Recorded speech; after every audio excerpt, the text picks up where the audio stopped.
You know, I read a book not too long ago by a woman named Bronnie Ware down in Australia called The Top 5 Regrets of the Dying. And she was a hospice nurse who worked with the dying people and talked to them. And the number one regret that people had, people who were dying, who knew that they were crossing over and making their transition, the top regret was, I wish I'd have had the courage to live the life that I knew I was destined to live. In other words, that I had a purpose, that I knew that there was something greater that I came here to do, that I signed up for something other than just to fit in and to go along and to follow somebody else's rules. And most of us are not, don't allow ourselves the freedom to listen to those internal callings, those things that we all feel are just so important to us. I can give you two examples of the two most significant moments in my life that I can think of, other than the birth of my children and all those wonderful things that took place. But I went to my father's grave in 1974, a man that I just hated. I was filled with rage and antipathy and anger towards. And I was called to go there at the age of 34.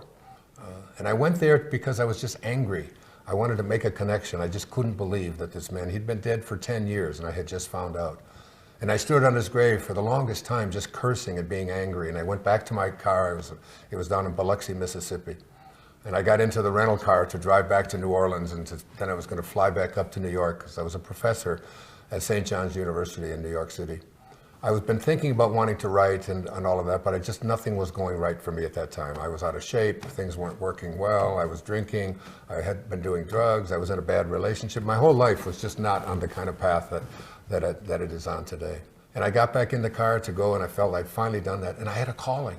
I was called back by some invisible intelligence, some burning desire, something that we call light, something that we call the impersonal part of us that is always directing us. And it's always directing you as well. You're listening to it sometimes. Most of the time we ignore it in the name of fitting in or doing what I don't have time, or I'm too old, or I'm too fat, or I'm too skinny, or I'm too white, or I'm too black, or I'm too poor, and endless we go with all of the reasons why we can't fulfill a destiny that we know is ours, that we signed up for, that we're here for in this infinite universe, that who we are is not this physical body that we're in that is here for a moment and gone. Who we are is this infinite intelligence, and we forget that. The same intelligence that created this infinite universe that never ends is you. You manifested in this infinite, divine, organizing intelligence. You're a part of all of it. And I got a calling, and the calling for somehow said, go back. You're not complete. That's not why you were sent here. That's not why I wanted you to go to your father's grave. I went back. Something came over me at the age of 34. I have no idea what it was. I do know now that it was light, it was God, it was that divine intelligence, whatever you call it. What I said at that gravesite, from this moment on, as I send you love, I send you kindness. Who am I to judge you? Who am I to condemn you? Who am I to be critical of you? I don't even know what you were living through and why you had to do what you did. I send you love from now on. I'd never had another bad dream about him. I was never angry about him. But the most intriguing thing happened is that my life made an entire shift. A shift that all of us can make at any moment. We never know. These callings are so strong, and yet they're always there. After I left Biloxi, I flew up to New York, flew down to Fort Lauderdale. I had 2 weeks. I checked into a motel on A1A, the Spindrift Motel, and I wrote for 14 days. And I wrote a book called Your Erroneous Zones, which became one of the largest selling books in history. And it propelled my life in a whole new way. I stopped drinking. I started getting exercising more. My relationships all changed. The divine person that I was to meet showed up. My children showed up. Everything changed and shifted because I was willing to listen to that inner voice, that light that said, go back. Another time, just a few years later, it was 1976, I was driving on the Long Island Expressway from where I lived in Huntington, New York, into the city. I was about to receive tenure, which at that time I was 36 years old. I had written 3 textbooks. I was a star there as far as they were concerned. I was going to begin, to live a life in which I was going to be a professor for the rest of my life. Tenure, guaranteed employment for the rest of my life, something that everybody at the university longs for. I was ready for it. And I pulled off the Long Island Expressway as I was contemplating that. And I sat on the side of the shoulder there for about a half an hour, just watching the cars go by, wondering and asking myself, do I really want to get tenure and stay here and do what I've been doing? I've already done this. I know how to do it. Am I going to be in the same office doing the same thing? Am I going to live 90 years, or am I going to live 1 year 90 times over and over again?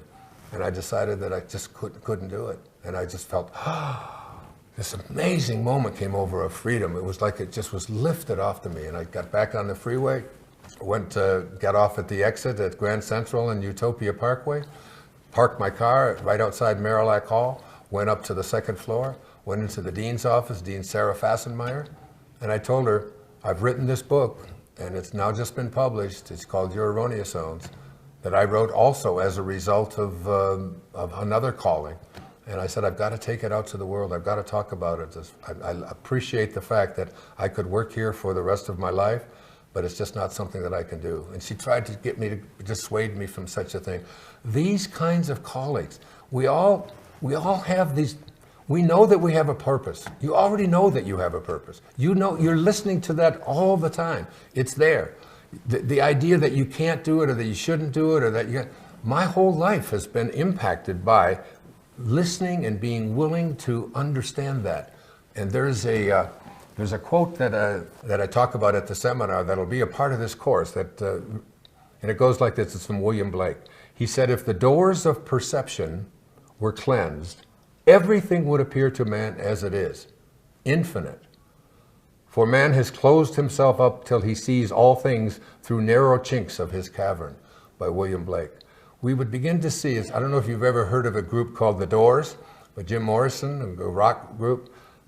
They took the name from from that essay that Aldous Huxley wrote called The Doors of Perception. There are things that are known, and there are things that are unknown. And in between are the doors. And even Jesus said, I am the door. That is, the internal I amness within God is the door that you can open and discover so many new things. And another one of the principles that I talk about is this, that a lot of people have difficulty understanding. It says the laws of the material world do not apply in the presence of the God realized. I was on the Tonight Show in Australia a few years back, and the woman asked me the question, what is your purpose? What are you here for? What do you want to do? And I said, I'd like to understand God realization. I'd like to be able to understand and live from that place where God is within me and I know it. And in this course, we've created 4 meditations. The importance of meditation, I can't stress it enough. You have to go to the silence. You have to go to the place within that can't be divided. Think about it. Silence is the only place where you can go that you can't divide it. You cut it up and you still got more silence and more silence. And it is in that silence, in that meditation. And I deliver some really very, very powerful meditations with some readings that when you understand them, you'll understand that the laws of the material world do not apply in the presence of the God realized. Once you're in that state of God realization, you'll understand things like your intuition. That is that inner calling that says, go this way instead of that way. Try this. Don't be afraid of that. Get rid of the fears that are so dominating your life. As Anita talks about fear and what a thing it was that created the cancer in her life, which allowed her to almost come to a place of dying. You'll discover things like synchronicity, that you have a thought and all of a sudden what you place your attention on begins to manifest and arrive in your life. You'll discover that those thoughts are not just things that are happenstance. There's no happenstance in this entire universe. It's all held together by a divine light. And one of my favorite readings I'd like to share with you is from the Life and Teachings of the Masters of the Far East. It said, it has been clearly stated that life lived by the average individual is hypnotic. That is, the majority of men and women are not living life as it was intended at all. Not 1 in a million feels the freedom to live what he inwardly feels he should live. He has come under the world's opinion of himself, and this opinion is what he obeys rather than the laws of his own being. In this respect, and to this degree, he is living under an hypnotic spell. It's like hypnosis. He lives under the delusion that he is a mere human being living in a merely material world and only hopes to escape it when he dies and goes to what he calls heaven. This is not the determination intended in the plan and purpose of life. Obedience to one's inner nature, the expression of life as he instinctively feels it ought to be expressed, is the very foundation of the life which the masters reveal as the only true mode of living. That is very powerful awareness, that you are not this body that you're in, this body that comes and goes. You are the invisible divine intelligence within, the same intelligence that allows a clay pot to exist. And finally, from the Masters of the Far East, the second volume, the moment you become free from the belief that you are mere human beings, subject to human laws of life and death and the limitations which human beings have imposed, that moment you will see that you are free from all human limitations and may become sons of God, if you will. The moment you realize that you are divine, that you are free from all limitations and possessed of the strength of divinity, and you know that this divinity is the place where being comes most directly in contact with God, man is then beginning to see and know that this divinity is not something to be injected into each other from without. He is beginning to know that it is the very life of each and every person, your essence, the light within you.